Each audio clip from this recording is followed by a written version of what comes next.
Hello everyone, welcome back to my YouTube channel teaching subjects. आज के video में हम आपके एंट्रेंस बेस्ड जो एग्ज़ाम हुआ था उसके बारे में थोड़ा सा डिस्कस करते हैं और फिर हम देखेंगे कि आपके जो मार्क्स हैं वो कैसे डिसाइड किए जाएंगे।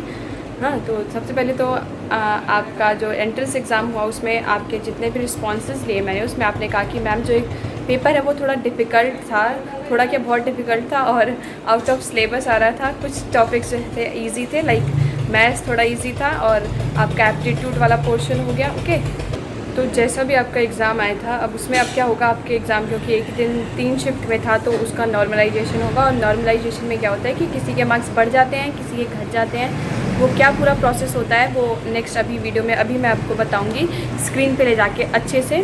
तो टेंशन लेने की ज़रूरत नहीं है, आपकी जो भी कट ऑफ है वो बहुत ज़्यादा नहीं जाएगी, और अगर ज़्यादा भी जाती है तो वो नॉर्मलाइजेशन की वजह से जाएगी। लाइक 70+ भी अगर आपको लगता है आपकी तरफ से 70+, तो आपका किसी ना किसी डाइट में एडमिशन हो जाएगा। बाकी 70 मैं कह रही हूँ तब जब आपका नॉर्मलाइजेशन नहीं हुआ है, आपने जो भी मार्क्स अपने हिसाब से काउंट किए हैं उसके बेस पर। अगर नॉर्मलाइजेशन होता है और पेपर डिफ़िकल्ट है तो मार्क्स थोड़े थोड़े बढ़ जाएंगे। लाइक 90+ होता है तो आपका 95% जो चांसेस हैं वो हैं कि आपका डाइट में एडमिशन हो जाएगा। ओके, बाकी क्या नॉर्मलाइजेशन का प्रोसेस है वो मैं आपको स्क्रीन पे लेके चलती हूँ और वहाँ अच्छे से डिस्कस करती हूँ। ओके, तो यहाँ जो है हम देखेंगे कि किस तरीके से आपका जो है कट ऑफ डिसाइड किया जाता है। आपने बोला कि आपका जो एग्ज़ाम है वो थोड़ा डिफ़िकल्ट था और आउट ऑफ सिलेबस आ रखा था। तो आपको देखना है कि जब भी आपका जो शिफ्ट वाइज एग्ज़ाम होता है ना, जैसे एक ही दिन एक ही पेपर जो है 3 बार हो रहा है, अलग अलग शिफ्ट में हो रहा है, उसमें क्या करते हैं क्वेश्चंस एक जैसे होते हैं, बस हल्का सा चेंजेस होता है। ओके, किसी में कुछ पूछ लिया, किसी में कुछ पूछ लिया, लेकिन जो पैटर्न चलता है वो सेम ही चल रहा होता है। ऑनलाइन एग्ज़ाम्स में खास कर ये चीज़ें होती हैं, क्योंकि एक ही दिन पे जो है काफ़ी सारे बच्चों का पेपर लेना होता है, अलग अलग शिफ्ट में लेना होता है। तो उसमें अब ऐसा होगा ना कि किसी में ज़्यादा किसी के मार्क्स आ रहे होंगे, किसी के कम आ रहे होंगे, क्योंकि सारे पेपर तो एकदम सेम लेवल का बन नहीं सकता। तो उसमें क्या करते हैं वो लोग नॉर्मलाइजेशन करते हैं। नॉर्मलाइजेशन में क्या करेंगे वो, जैसे आपका शिफ्ट वाइज है, फर्स्ट सेकंड और थर्ड शिफ्ट थी आपकी, उसमें क्या करेंगे, इसमें जो फर्स्ट शिफ्ट है उसमें हाईएस्ट मार्क्स और लोएस्ट मार्क्स का एवरेज निकालेंगे। ओके, फिर सेकंड शिफ्ट में हाईएस्ट मार्क्स लोएस्ट मार्क्स का एवरेज निकालेंगे। मतलब कुछ स्टूडेंट जो बहुत ज़्यादा मार्क्स लेके आए हैं वो देखते हैं कि सबसे ज़्यादा मार्क्स कितने बन रहे हैं, और इस शिफ्ट में सबसे कम मार्क्स कितने बन रहे हैं आपके 150 में से। फिर इसमें भी हाईएस्ट और लोएस्ट मार्क्स का एवरेज निकालेंगे।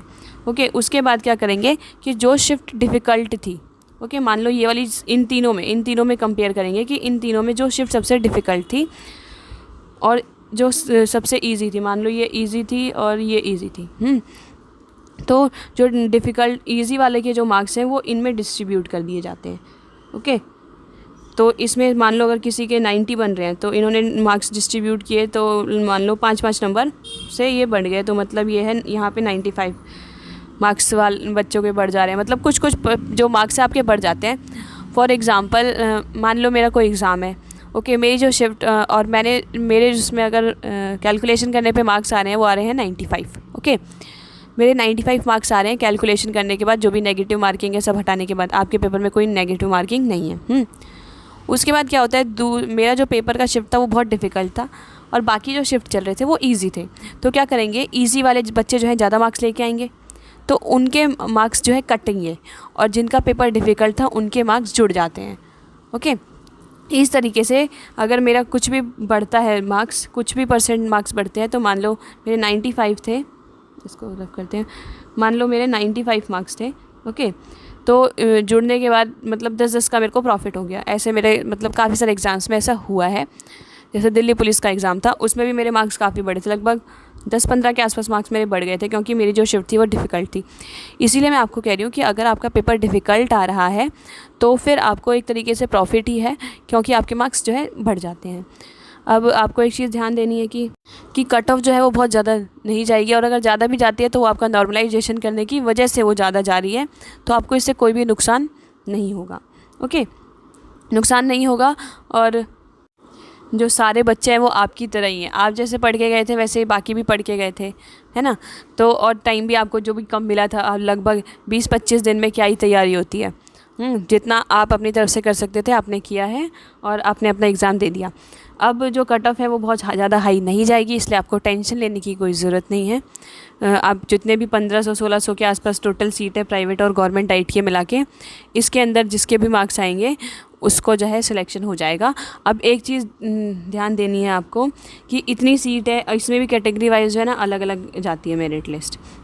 किसी में जो है जैसे जनरल की ज़्यादातर जो है वो ज़्यादा मार्क्स पे ही आपका एडमिशन होता है। फिर ओबीसी, एससी, एसटी इसकी इनकी जो है थोड़ी थोड़ी मतलब कुछ मार्क्स का ही, लगभग 2-3 मार्क्स का ही अंतर होता है, इससे ज़्यादा कोई अंतर भी नहीं होता है। तो इस हिसाब से भी आपका डिपेंड करता है कि वो कितना लेते हैं। अब 1500 सीट है तो फर्स्ट कट ऑफ में अगर निकालते हैं तो लगभग वो 800 के आसपास सीट भरेंगे। 800 में से भी कुछ सीट जो है जनरल, एससी, एसटी, ओबीसी ऐसे बट जाएगी और ईडब्ल्यूएस। उसके बाद जो नेक्स्ट कट ऑफ आएगी उसमें आपके लगभग 300-400 बच्चे जो है और ले लेते हैं, और फिर थर्ड राउंड में फिर कुछ बच्चे ले लेंगे। इस तरीके से करके वो पूरे 1500 के आसपास सीट जो है भरेंगे। ओके, तो ये प्रोसेस आपका नॉर्मलाइजेशन का कि क्या करेंगे, डिफ़िकल्ट वालों के मार्क्स इजी वालों के जो जिनका पेपर इजी आएगा उनके मार्क्स डिफ़िकल्ट वालों को चले जाते हैं, और इस तरीके से नॉर्मल कर देते हैं, नॉर्मलाइजेशन कर देते हैं पेपर का। तो टेंशन लेने की बात नहीं है। बाकी आपके और भी कुछ डाउट हैं तो आप मुझे कमेंट बॉक्स में कमेंट कर देना। और एक स्टूडेंट ने पूछा था कि गैप ईयर के बारे में, कि गैप ईयर का सर्टिफिकेट चाहिए या नहीं। तो देखो, गैप ईयर का आपको कोई भी सर्टिफिकेट जो है वो नहीं चाहिए होता। ओके, नहीं चाहिए आपको गैप ईयर का सर्टिफिकेट। बस आपने जो भी लास्ट कोर्स कर रखा है, जब मान लो आपने 12th कर रखा है, 12th में आपको कैरेक्टर सर्टिफिकेट मिला होगा ना, कैरेक्टर और प्रोविज़नल सर्टिफिकेट मिलता है, तो जो कैरेक्टर सर्टिफिकेट है वो देखेंगे और कुछ चीज़ आपकी जो है नहीं चाहिए। या फिर आपने 12th के बाद में नहीं, आपने कोई ग्रेजुएशन किया है, ग्रेजुएशन में भी आपको कैरेक्टर सर्टिफिकेट तो मिला होगा ना, वो कैरेक्टर सर्टिफिकेट देख लेंगे।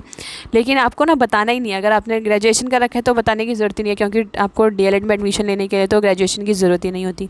तो आप अपने 12th के बेस पर आराम से एडमिशन ले सकते हो। आपसे कोई कुछ नहीं पूछेगा कि आप कहाँ पर थे 1-2 साल के लिए, आपने क्यों पढ़ाई नहीं की, कुछ नहीं पूछते।